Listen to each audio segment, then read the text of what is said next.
Ayan, mapagpalang linggo po, Light Family. At again, malamig na naman po ang panahon, pero praise God, nagising yung katabi mo. Medyo madami ngayon, baka hindi nagising kaninang 8 a.m., tama ba?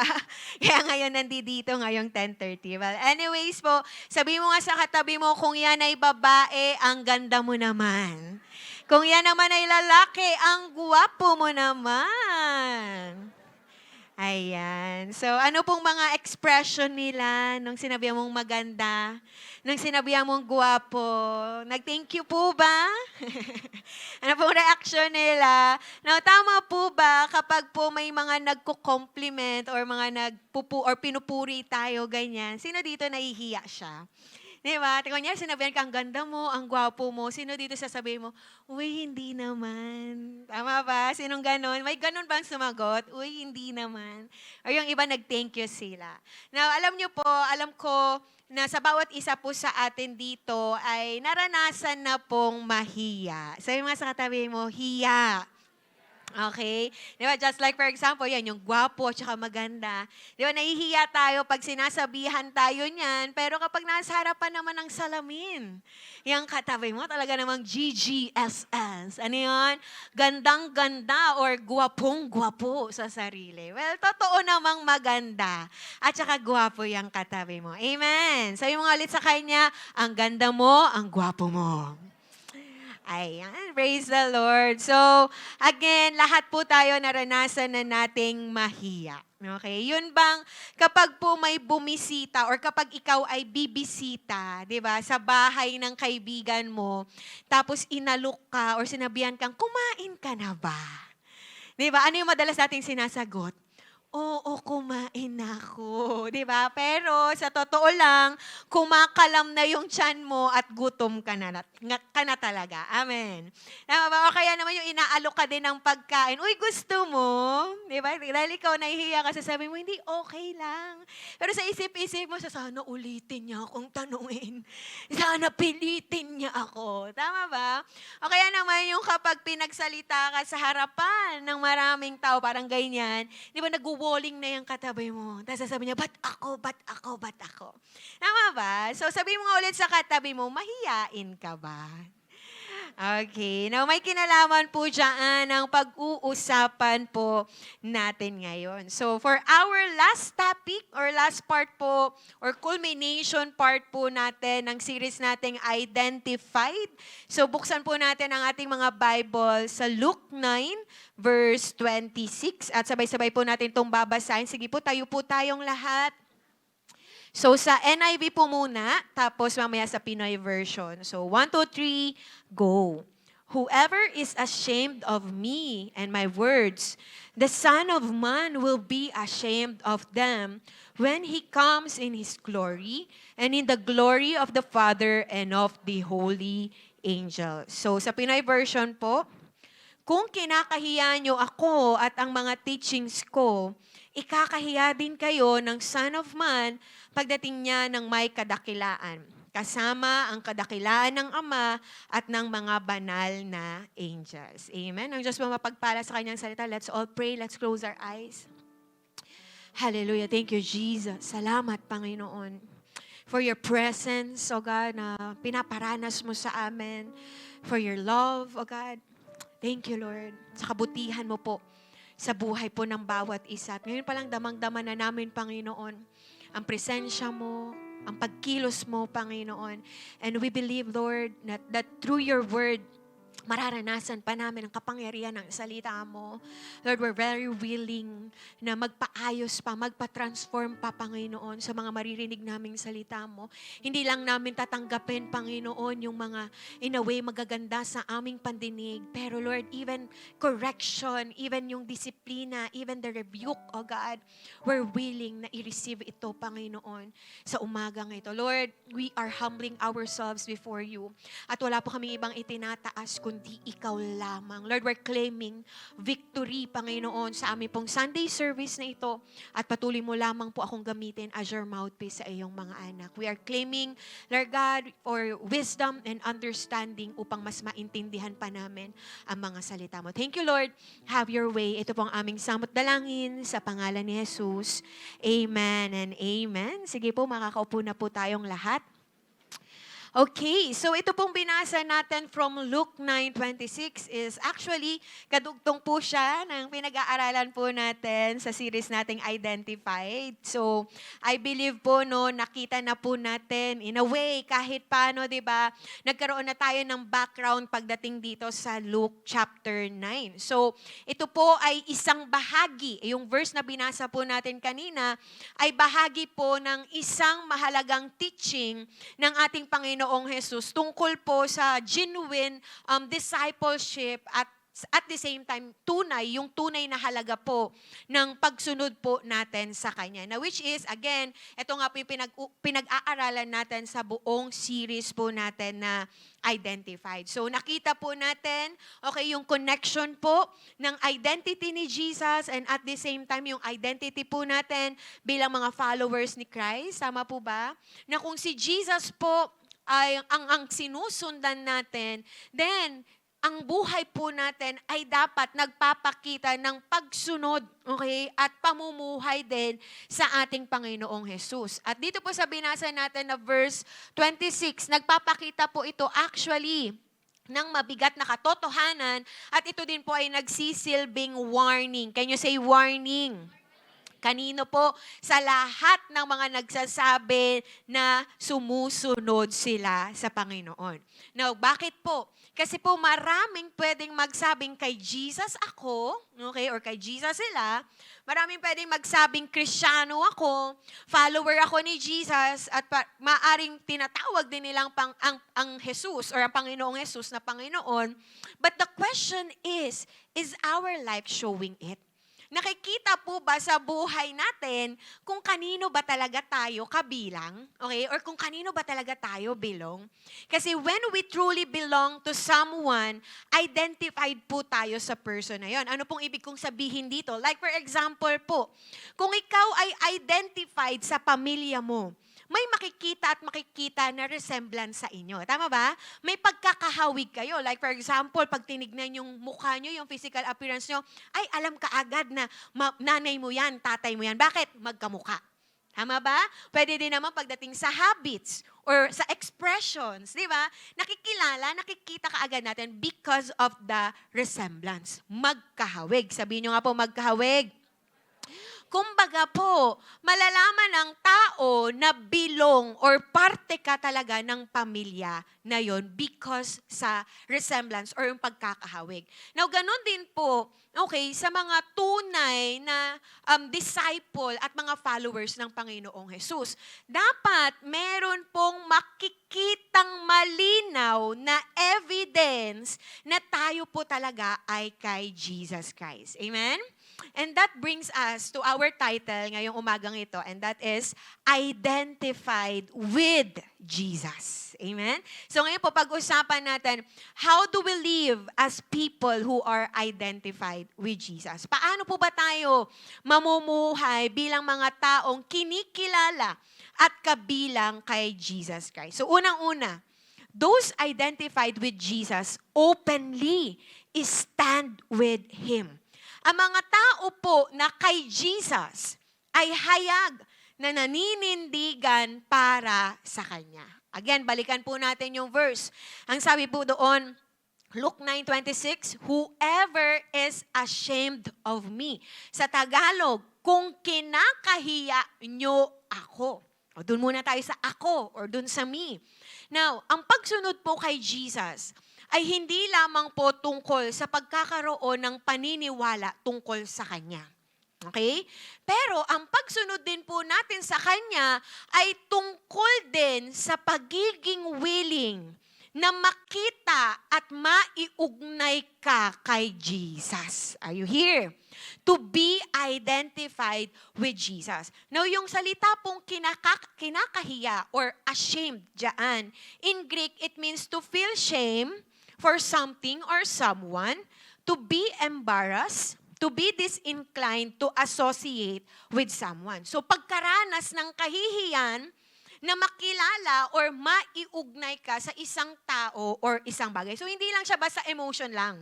Okay, it's like may isang tao, may isang bagay na ayaw mong maiugnay doon.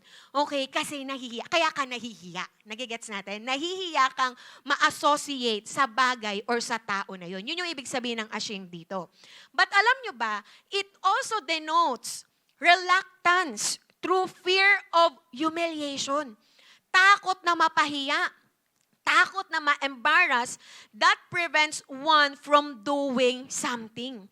So kawalan daw ito ng lakas ng loob na tumayo para sa isang tao or para sa ibang bagay or sa isang bagay dahil sa takot na makaranas ng kahihiyan, sa takot na makaranas ng rejection or social disapproval. Are you here? Nagigets po natin? Kaya po nung sinabi ni Jesus Christ na, whoever is ashamed of me, ang tinutukoy niya po ay yung taong takot na mapahiya, taong takot na ma-reject o hindi tanggapin ng mga tao or ng mundo dahil sa pagkilala or pagkakaugnay nila kay Jesus Christ. So ang issue po dito ay hindi lang kung ano yung nararamdaman ng isang tao kay Jesus. Gets natin? Hindi lang to basta emotion na nahiya lang. But the issue is whether may courage ba siya na openly ma-identify siya or maiugnay siya kay Jesus Christ or hindi. So ang issue dito is public identification. Kung paano ka kikilalanin ng iba. And kung titignan po natin yung version po ni Mark, okay, ito pong binasa natin sa Luke, okay? Pero si Mark po, sinulat niya din ito, itong pangyayari na ito, itong sinabi ni Jesus, pero meron siyang naisulat na hindi po naisulat ni Luke. So ang sabi niya in Mark 8:38, if anyone is ashamed of me and my words, in this adulterous and sinful generation. So saan daw may hiya? Saan? Kaysa adulterous and sinful generation about kay Jesus. So yung ikinahiya si Jesus sa harap ng mga namumuhay sa kasalanan at sa mga taong hindi kumikilala ng pagka-Diyos ni Jesus. So listen po, ito po yung environment, adulterous and sinful generation. And sino pong naniniwala, in this kind of environment, dito po mataas ang temptation na ikahiya si Jesus.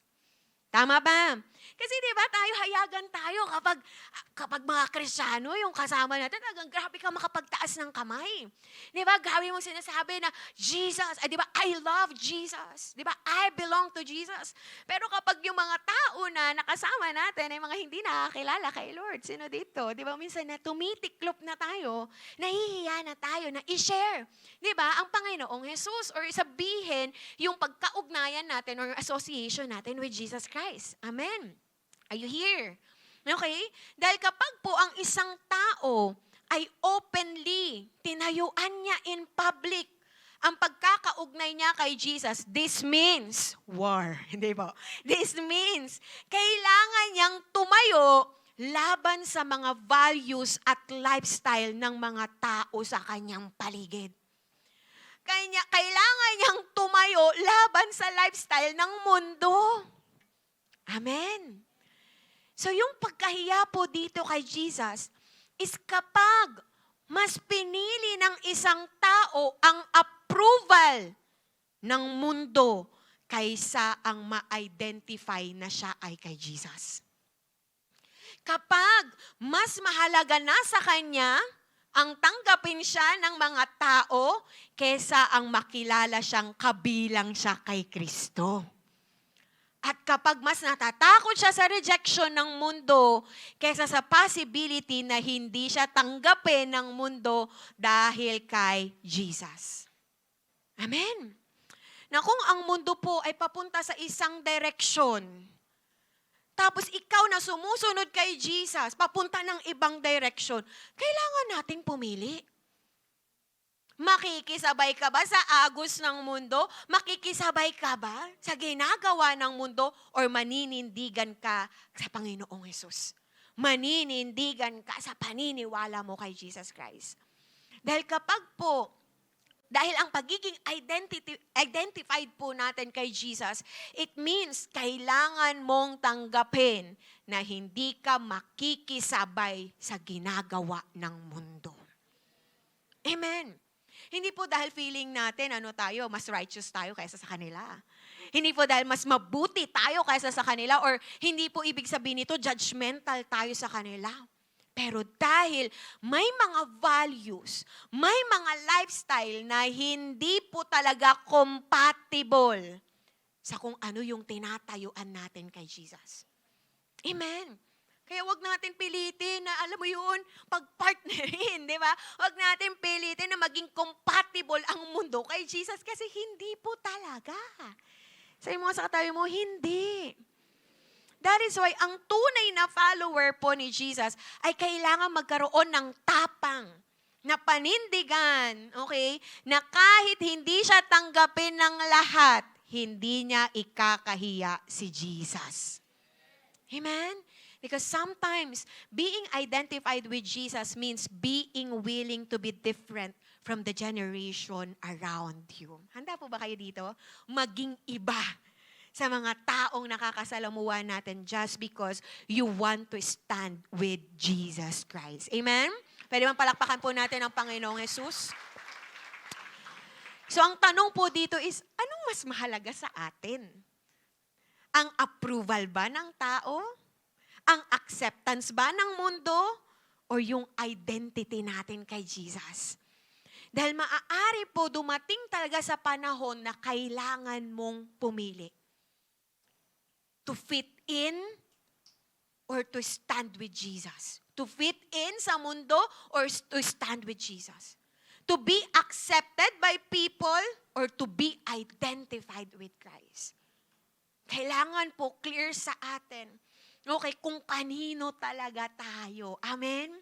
Kailangan clear po sa atin kung sino talaga yung tinatayuan natin. And we cannot be closet Christian. Alam niyo po yung mga closet Christian? Yung nga nagtatago. Alam mo yun? Tinatago. Pero sa church, sige hayag. Pero kapag nasa labas na, nasa trabaho na, nasa school na, tinatago. Why? Dahil ina-avoid na mapahiya o ma-embarrass sa mundo dahil sa pagsunod kay Jesus Christ. But I wanna tell you, kasama po yun sa pagiging followers ni Jesus.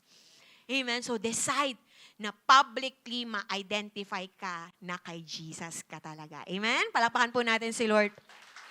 Amen. Next, pangalawa, how do we live as people who are identified with Jesus? Those identified with Jesus faithfully stand on His word. Okay? Ang mga taong kay Jesus ay tapat na naninindigan sa kanyang salita. Now, kung babasahin po natin ng buo yung verse, ang sabi doon, whoever is ashamed of me and my words.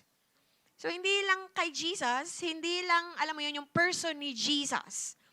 But it's also about the Word of God. Yung pagiging identified mo, yung pagkakaugnay mo, hindi lang kay Jesus, but even sa kanyang salita. And makinig pong maigi, we cannot divide His words from His person. Hindi natin pwedeng paghiwalayin si Jesus at ang kanyang salita. Amen. Hindi pwedeng mahal mo si Jesus, pero hindi mo mahal ang salita niya. Hindi pwedeng pinagmamalaki mo si Jesus, pero hindi mo pinagmamalaki yung salita niya. Makinig po, to disown one is to disown the other. Ang pagtanggi mo sa isa, ay pagtanggi mo din sa isa. Amen? Now, yung words po dito in Greek is logos. Can you say logos? Okay, which means word, message, doctrine, okay, and teaching, katuruan. And sa context po dito, tumutukoy ito sa mensahe, katuruan, at mga katotohanang ipinahayag po ni Jesus Christ, okay, sa kanyang mga disciples na dapat tanggapin, paniwalaan, at sundin ng kanyang mga followers. Ibig sabihin po, Ang pagiging identified kay Jesus ay hindi lamang tungkol sa pagsasabing, I belong to Jesus. Hindi lang hanggang salita. Pero kasama din dito po ang pagiging willing na makilala tayo bilang mga taong naniniwala. Ano pa? Bilang mga taong nagsasubmit, mga taong sumusunod saan? Sa salita ng Diyos. Sa katuruan ng Diyos. Now the question is, why would someone be ashamed of His words? Bakit may mga taong kinahihiya ang salita ng Lord? Eh kung yun yung katotohanan, ba't ikakahiya? Tama ba? Nagigets niyo po? Diba? Why? Bakit ikakaiya ng tao ang mga salita niya? Again, Mark 8:38. If anyone is ashamed of me and my words in this adulterous and sinful generation. Again, the environment is this. At alam po natin na ang mundo may sariling definition ng katotohanan. Tama ba? Na ang mundo may sariling standard. At ang mga salita ng Panginoong Hesus ay maaaring sumalungat sa kung ano ang tinuturing ng mundo na tama. Maaaring tama sa mundo, pero sa paningin ng Lord, sa salita ng Lord, mali. Maaaring mali sa mata o sa mundo, di ba? Pero sa paningin ng Diyos at sa salita ng Lord, tama. That is why dito na ngayon pumapasok yung pressure. Pressure na saan? Na lumahimik na lang. Pressure na lumayo na lang, dumistansya na lang. Diba? Or pressure na wag nang manindigan sa salita ng Diyos dahil sa takot na mapahiya, ma-reject at ma-embarrass ng mundo. Amen. Pero mga kapatid, ang pagiging faithful po sa kanyang salita, it means hindi tayo laging sasang-ayon sa kultura ng mundo. Sino dito gusto mo maging faithful sa salita ng Lord? Handa ka din ba? Na may mga pagkakataong hindi ka talaga sasang-ayon sa sinasabi ng mundo. Hindi ka sasang-ayon sa standard ng mundo. May mga pagkakataon na ang sinasabi ni Jesus ay magiging uncomfortable sa'yo at sa ibang tao.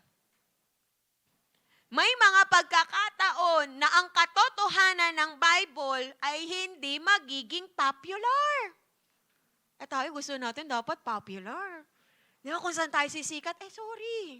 Bilang follower ng Lord at yung bilang tayo ay pinaglalaban natin ang salita niya, may mga times talaga hindi ka magiging popular. May mga pagkakataon na ang paninindigan natin sa Word of God ay maaaring magdala ng criticism sa atin. Maaaring magdala ng what? Misunderstanding sa atin ng tao. Alam mo yun, hinahayag mo lang naman yung katotohanan, inisip nila, inaaway mo sila. Bakit mo ba ako inaaway? Hindi kita inaaway. Sinasabi ko lang yung totoo, mapapahamak ka dyan. Tama ba?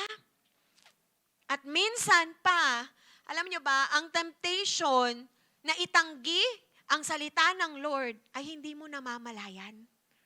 Why? Napaka-subtle niya lang. Yung may bubulong sa'yo na, huwag mo na lang sabihin. Huwag mo na lang banggitin yung tunay na sinasabi ng salita ng Lord.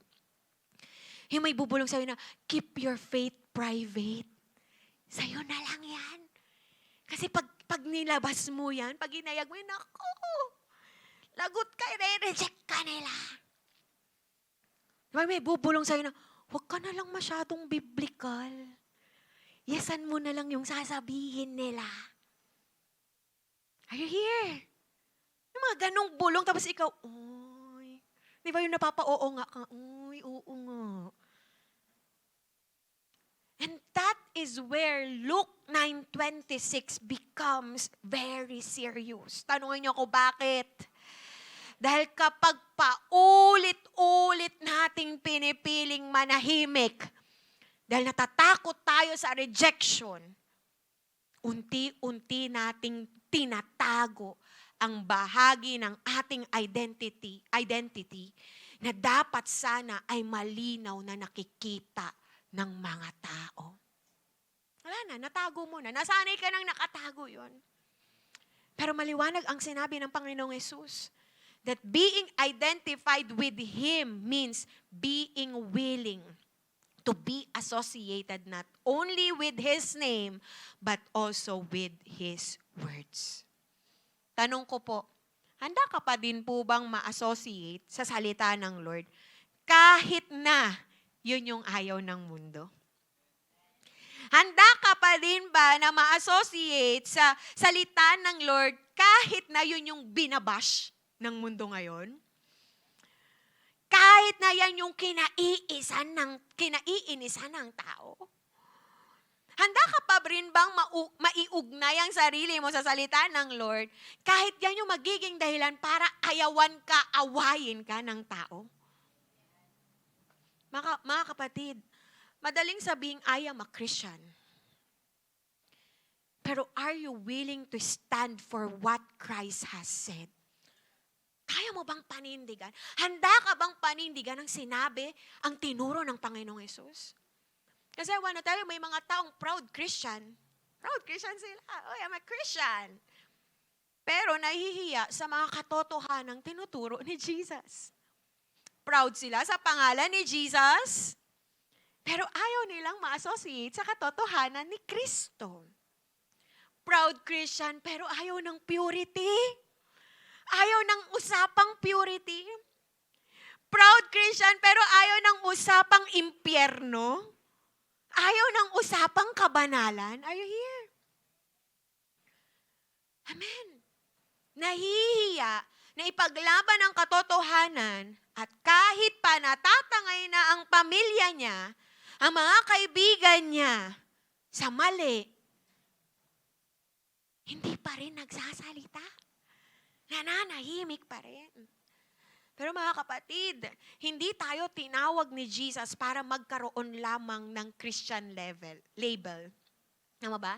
Tinawag po tayo upang maging faithful disciples who stand on His word, lalo na sa harapan ng makasalanang mundo. Amen? Let us not be ashamed of Jesus' words just because the world is uncomfortable with them. Wag natin i-edit, wag natin i-adjust ang salita ng Panginoong Yesus para lang maging acceptable ito sa tao. Para lang maging acceptable ka sa tao. Wag nating bawasan, dagdagan ang katotohanan ni Yesus para hindi tayo ma-reject ng tao. At wag nating itago ang mga salita ni Jesus para manatili ang approval ng tao sa atin. Kapag sinabi ni Jesus, tatayuan natin. Pag sinabi ni Jesus, hindi natin yon itatago. At kapag sinabi ni Jesus, hindi natin yon ibibent. Amen?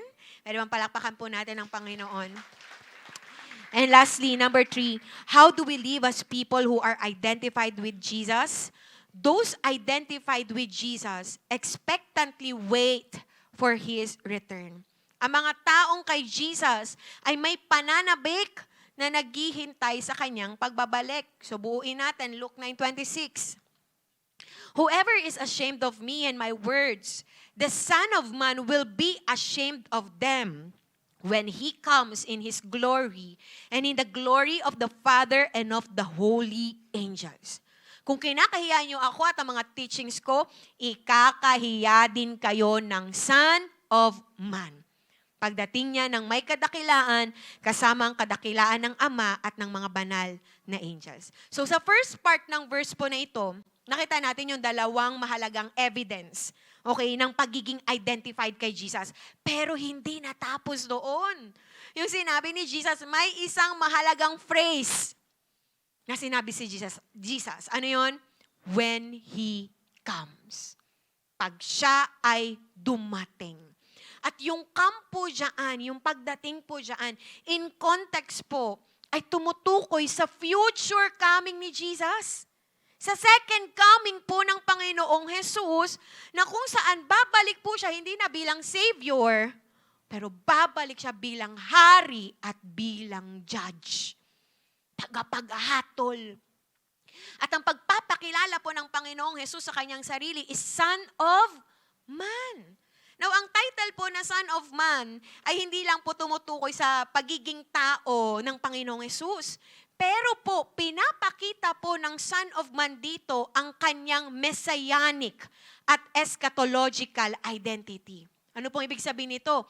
That He is the one who will ultimately receive universal dominion and reign. Maghahari siya. Maghahari siya. Sinabi niya na the Son of Man ay darating in His glory and in the glory of the Father and the holy angels. It means po, ang Panginoong Hesus, makinig pong maigi, ang Panginoong Hesus na ikinahiya at tinanggihan ng mga tao ay siya ring Jesus na darating sa hinaharap ng may glory, may honor, at may divine authority sa lahat. What's the point? What's the point? Okay, darating siya with glory, with divine honor, with divine authority. Bakit gan sinabi ng Panginoong Hesus? Why? This only means, anumang rejection ng mundo sa Kanya ngayon, anumang pagtatanggi at pagkahiya ng mundo sa Kanya ngayon, I wanna tell you, Jesus will surely return in glory. Darating siya in glory. Tanggapin siya o hindi ng tao, darating siya in His glory and glory of the Father and the holy angels. Are you getting it? Amen? At sa pagdating niya, ang sabi sa verse, ang lahat, okay, ay what? Ang lahat ng kinahiya siya, ay ikakahiya niya din. So sa kanyang pagdating, ang lahat ng bagay makikita na ng tao sa tamang perspective. Ibig sabihin, yung mga bagay na ngayon ay tinuturing ng mundo na mahalaga, mawawalan ng kwenta. Mawawalan ng halaga. Yung acceptance at approval ng tao na ngayon ginugusto ng marami, mawawalan ng saysay. Why? Tanungin niyo po ako, bakit? Dahil sa pagdating ng ating Panginoong Hesus, sa araw ng kanyang pagdating, ang mahalaga ay hindi na kung paano tayo tinanggap ng tao at ng mundo. Ang mahalaga ay kung paano tayo kinilala ng Son of Man. At dito po papasok ang pinakamabigat na warning ni Jesus. Again, ang sabi, the Son of Man will be ashamed of them. When He comes in His glory, He will be ashamed sa lahat ng mga taong kinahiya siya at ang kanyang katuruan. Mga kapatid, hindi lang to simpleng emotion lang ni Jesus na nahiya siya. Hindi lang to simpleng expression lang na nahiya siya, kinahiya niya ang mga tao. No. Listen, yung ashamed po dito, ang pinatutukuyan nito is the final rejection sa mga taong ikinahiya siya at ang kanyang salita sa kanilang buhay. So may reverse. May reverse na nangyari dito, na pinakita dito. Yung mga taong ngayon ay nahihiyang makilala na kabilang kay Christ dahil natatakot na mawalan ng approval ng tao, ng mundo, ay haharap sa araw kung kailan siya mismo ay hindi kikilalahanin ng Panginoong Hesus. Yung taong ngayon ayaw ma-associate sa salita ng Lord, ayaw ma-associate kay Jesus upang manatili yung status niya, yung reputation niya para tanggapin siya ng mundo, ay haharap sa panahon kung kailan ang kanyang relationship kay Jesus ang magiging pinakamahalagang issue sa buhay niya. And this is the reason bakit seryoso po ang warning ni Jesus.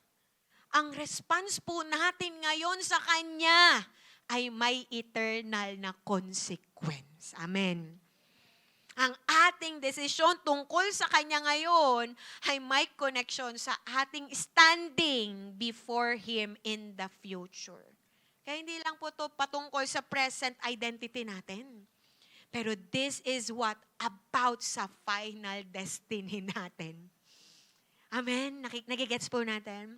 No, sa panahon po natin ngayon, maaaring ang mundo po ang nagde-decide kung sino ang acceptable at sino ang rejected. Tama ba? Sa time natin ngayon, lalong-lalo na yung cancel culture, ang lakas ngayon, di ba? Hindi na lang siya sa Korea ngayon, even sa atin, sa bansang Pilipinas, ang lakas ng cancel culture. So sa panahon ngayon, tao ang nagde-decide sino ang accepted. Tao ang nagde-decide sino ang rejected. Tama ba? Sa panahon natin ngayon, ang mundo ang nagbibigay kung approve or disapprove ang isang tao. Ang mundo ang nagsasabi kung sino ang successful at kung sino ang failure. Ang mundo ang nagsasabi kung sino ang dapat hangaan at dapat ikahiya. Tama ba? Are you getting it? Pero I wanna tell you, kapag dumating ang Panginoong Jesus, kapag dumating ang Son of Man, the final verdict will no longer belong to the world. The final word, the final verdict belongs to Jesus Christ. Sa araw na yon, hindi na magiging halaga kung gaanong karaming tao ang nag-approve sa atin. Ang mahalaga ay kung tayo ba ay approve kay Jesus Christ. Hindi na mahalaga kung gaano tayo ka-popular. Diba? Grabe, dami mong followers sa TikTok. Dami mong followers sa FB, sa Instagram. Hindi na mahalaga yan. Awan na tayo, hindi yan titignan ni Jesus ilan followers mo sa TikTok. Hindi. Ang mahalaga ay kung tayo ba ay recognize ng Panginoong Jesus na tayo ay sa Kanya. Hindi na mahalaga, sa panahon na yun, hindi na mahalaga kung gaano kaganda ang tingin sa'yo ng tao. Ang mahalaga ay kung paano tayo sa harapan ng Panginoong Jesus. Mga kapatid, the approval of people is temporary. But Christ's verdict is eternal. Ang pagtanggap ng tao, pansamantala lang yan. Pero ang pagtanggap ni Kristo, yun ang pang-eternal. Amen? Now, bakit tayo mamumuhay na may pananabik sa pagbabalik ni Jesus? Dahil ang pagbabalik niya po, ang nagpapaalala sa atin na ang buhay po na ito ay hindi ang final chapter natin. Maybe ngayon hindi nakikita ng mundo yung halaga ng pagiging faithful mo kay Lord. Tama ba? Nagtatawanan ka pa nga nila eh. Kasi bakit? Hindi nila naiintindihan. Maybe ngayon ang mundo hindi nila maintindihan kung bakit pinipili mong sundin ng Panginoong Jesus. Kaya kanila nire-reject. And maybe dahil sa pagsunod mo kay Lord, napapahiya ka. Tama ba? Dahil sa pakikiisa mo kay Kristo, napapahiya ka sa mundo. But listen, tandaan mo, hindi yun ang ending ng buhay mo.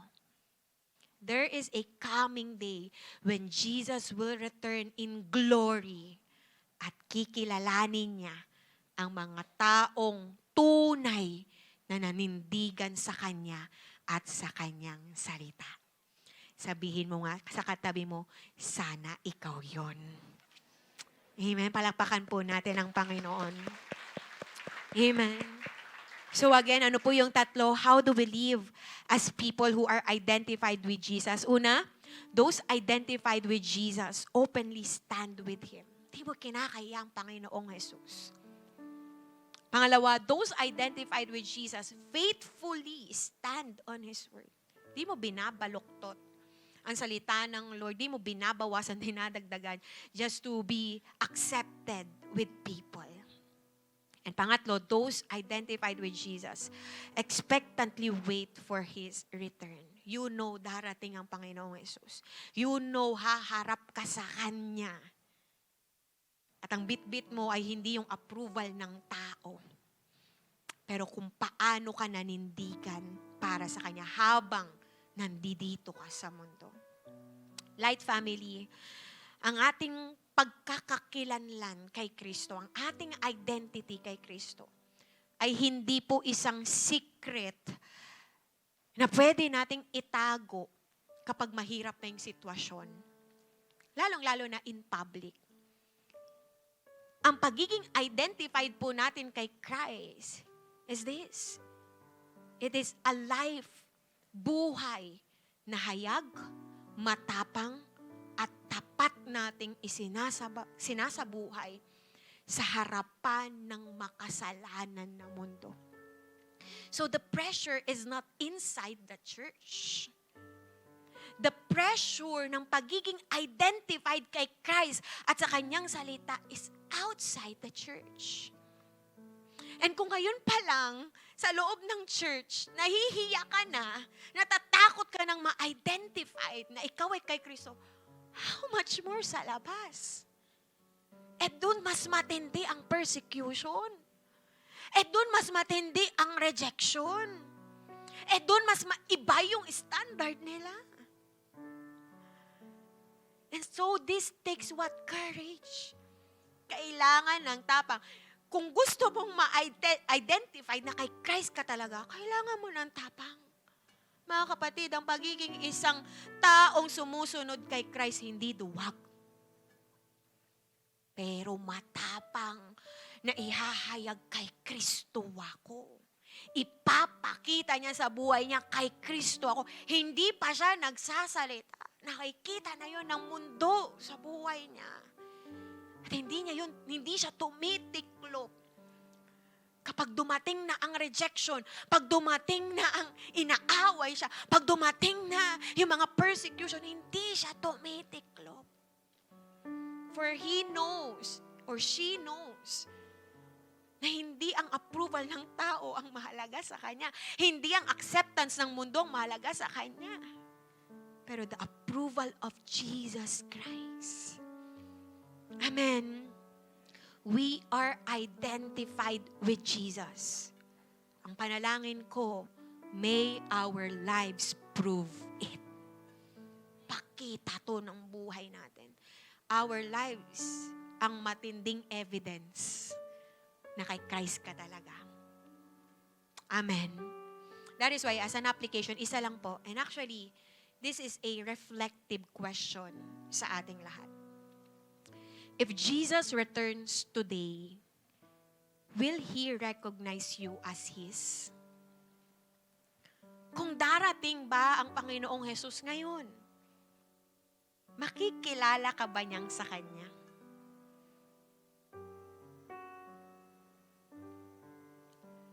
Or ikakahiya niya tayo because kinahiya din natin siya.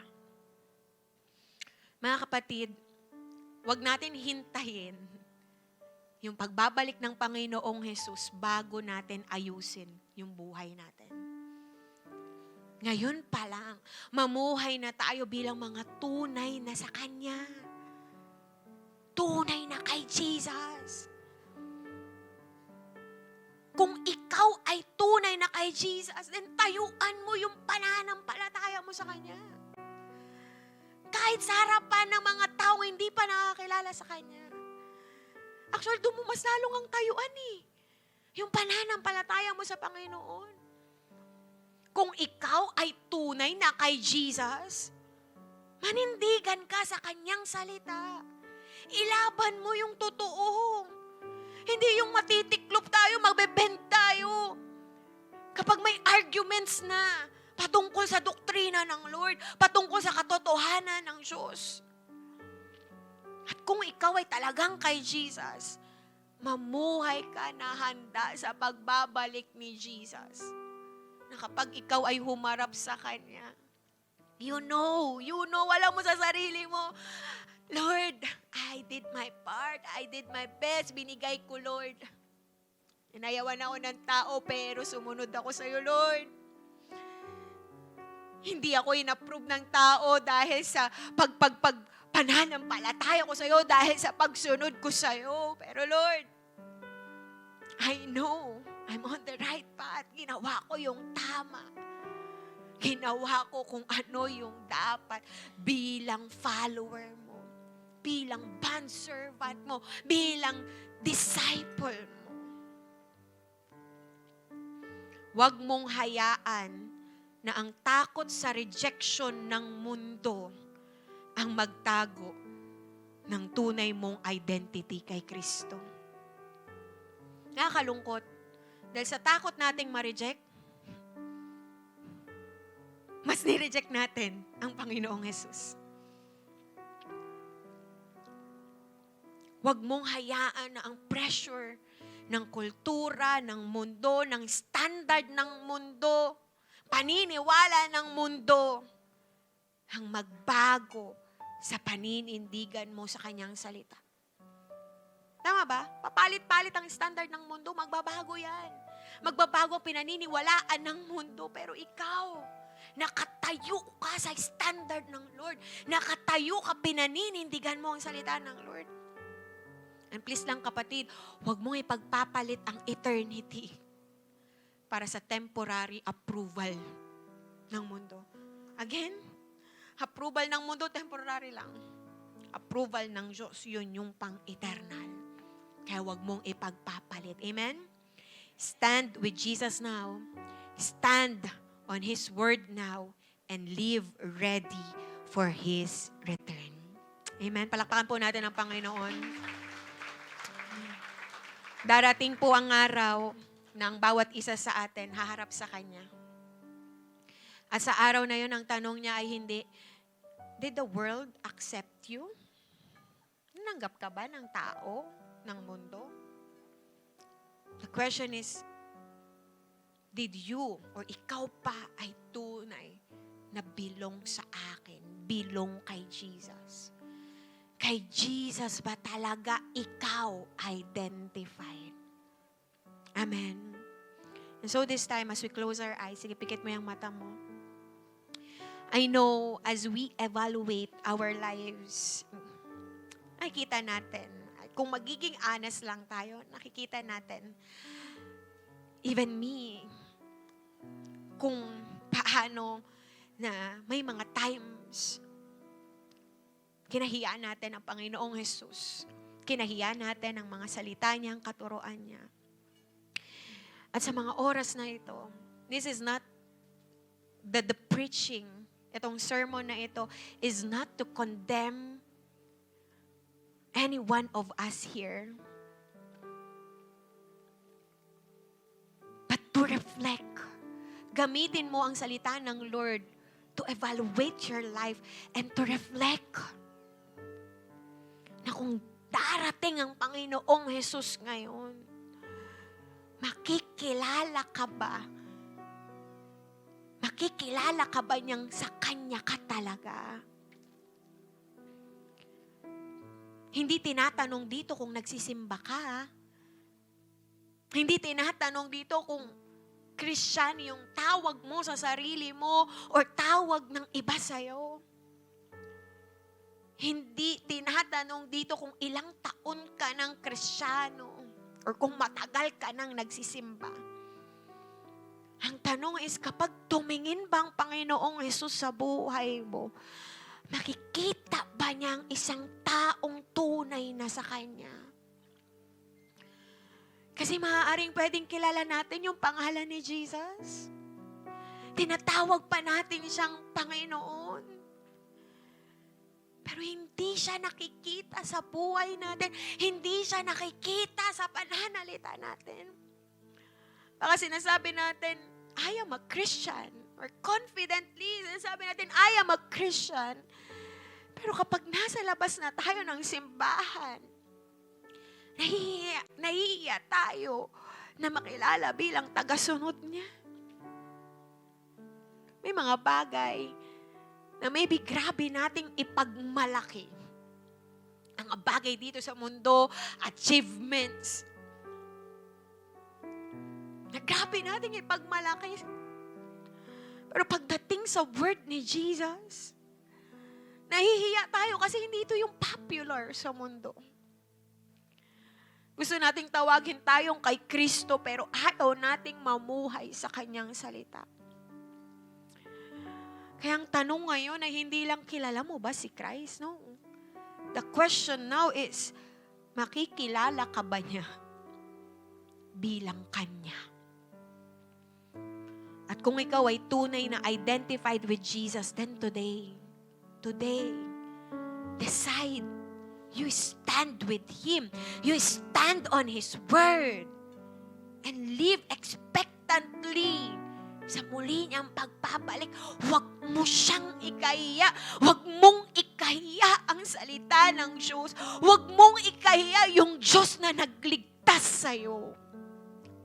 Huwag mong ikahiya yung salita na patuloy na nagbabago sa'yo. Huwag mong ikahiya yung Diyos na tunay na nagmamahal at may pakialam sa'yo. Huwag mong ipagpalit ang katotohanan para lamang sa approval ng tao. At kung matagal ka nang nananahimik tungkol sa pananampalataya mo sa Diyos dahil natatakot kang ma-reject, then ngayon ang panahon, mag-decide ka na at sabihin mo, Jesus, hindi kita ikakahiya. Jesus, ang salita mo, Panginoon, tatayuan ko. At kapag ikaw ay bumalik, gusto kong matagpuan mo kung faithful ako sa'yo. Naging tapat ako sa'yo. Mga kapatid, the world may reject you now because you belong to Jesus. But do not let the fear of rejection make you reject Jesus Christ. Huwag mong hayaan yung takot mo na yan na ma-reject ng tao, na ma-disapprove ng tao, ay maging dahilan para itanggi mo ang Panginoong Yesus. Para baluktutin mo ang salita ng Panginoong Yesus. Dahil darating ang araw, babalik siya in His glory. Surely He will return in His glory and glory of the Father and the holy angels. At sa araw na yun, hindi na mahalaga kung tinanggap ka ng mundo, hindi na mahalaga kung tinanggap ka ng mga kaibigan mo, ng pamilya mo, ng mga katrabaho mo. Hindi na mahalaga kung nagustuhan ka ng lahat. At hindi na mahalaga kung gaano ka kasikat, gaano karaming tao ang nag-approve sa'yo. Ang pinakamahalaga na maririnig natin ay kung kinilala ba tayo ni Jesus bilang sa Kanya. Huwag mo nang hintayin ang araw ng Kanyang pagbabalik bago mo ipakita, bago mo panindigan kung kanino ka talaga. And right now, if you truly belong to Jesus Christ, let your life prove it. Let your life be the evidence na kay Jesus ka talaga, hindi lang sa loob ng simbahan, even sa pamilya mo, even sa mga kaklase mo, katrabaho mo, even sa gitna ng mga taong walang pananampalataya sa Diyos. Even sa gitna ng rejection, persecution, ang buhay mo, ang sisigaw na ikaw ay belong kay Jesus. At kung ikaw ngayon nagsasabi, Jesus, I am yours. Jesus, I am yours. Jesus, I belong to you. I will not be ashamed of you. This time, kung ito ang decision mo ngayon, ang response mo ngayon, pwede ka bang tumayo sa mga oras na ito? At itaas mo ang iyong mga kamay. Come on. Huwag mong ikahiya ang pagtaas mo ng kamay na yan. At sa pagtayo mo at pagtaas mo ng kamay, hindi yan para makita ng tao. Hindi yan para magmalaki sa tao. Ang pagtayo mo na yan ay declaration mo sa harapan ng Diyos. Jesus, I am yours. Yung pagtaas mo na yan ng kamay mo, ay pagsasabi mo kay Jesus, Jesus, I will not be ashamed of you. I will not be ashamed of your word. I will stand on you, with you, and on your word, God. And I will be ready for your return. I will faithfully stand for you, Jesus. Kahit may rejection, kahit may disapproval, kahit ayawan ako ng tao, kahit i-bash ako ng tao, I will not be ashamed of you. Paninindigan kita kung paano mo pinanindigan dun sa cross. Paninindigan kita kahit may rejection. Kahit awayin ako ng tao, kahit may persecution, hindi ko ikakahiya na sa'yo ako. Hindi ko ikakahiya na ako ay associated with you, Jesus. Na ako ay may ugnayan sa salita mo, Panginoon. Dahil kung meron man akong ipagmamalaki, ikaw yon. Kung meron man akong ipagmamalaki, yung pag-ibig mo yon.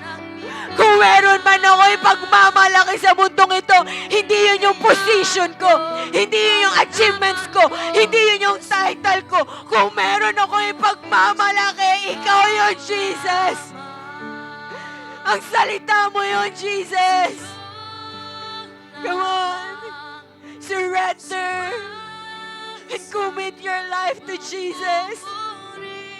Your Savior, your lover, your friend. Hallelujah. Thank you, Jesus. Ngayon ka na mag-decide. Hindi kapag bumalik na siya.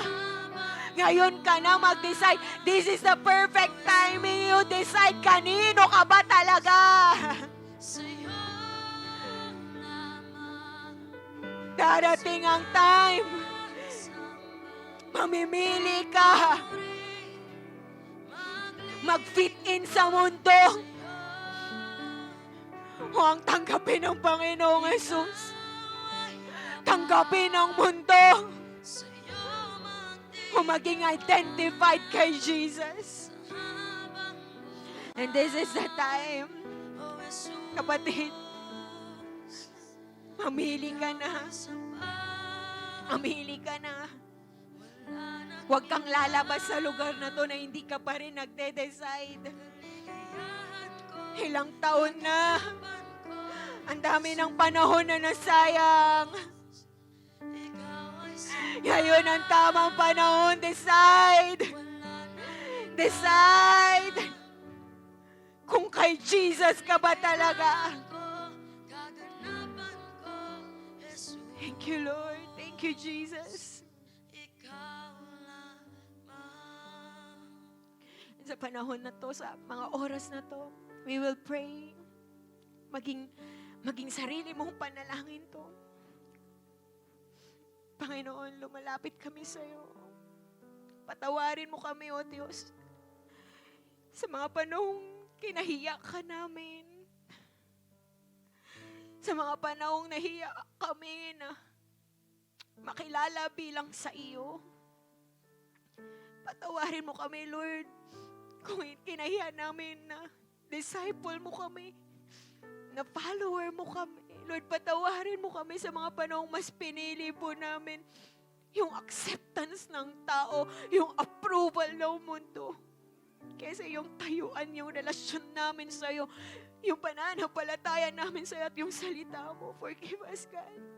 Sa mga panahong sinantabi namin, Lord, yung paniniwala namin, para lang makibagay kami sa mundo. At ngayon sa mga oras na to, Panginoon, sinusuko po namin ang buhay namin. Come on. You say that prayer, Lord, sinusuko ko ang buhay ko sa iyo. Ikaw ang aking Diyos. Ikaw ang aking tagapagligtas. Bigyan mo ako ng lakas ng loob na manindigan kasama mo. Bigyan mo ako ng lakas ng loob, Panginoon, para manindigan sa pananampalataya namin sa iyo. Lakas ng loob sa katapatan na manindigan sa iyong mga salita. Tulungan mo kami, Panginoon, na huwag mahiya sa iyo at sa iyong mga salita.